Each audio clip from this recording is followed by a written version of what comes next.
something bad. Lost a job, stayed a snob, even with her money problems. Now she drinks her life away, and she's very sad.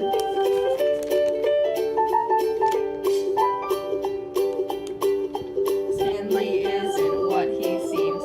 Blanche hates his freaking guts, but she goes on a date with Mitch. She's thinking he's the one, with a dim light here and a bright light there. She's trying to hold Stanley, told Mitch no longer thinks she's gold. Stanley criminally attacks Blanche. No one believes a word.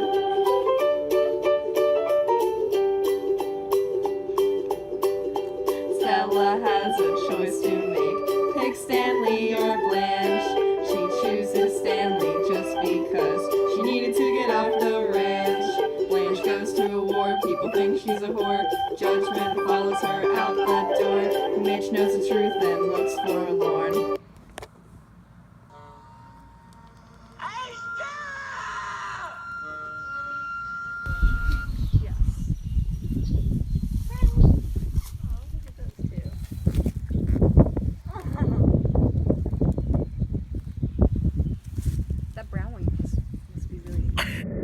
Grass-fed, all natural cows.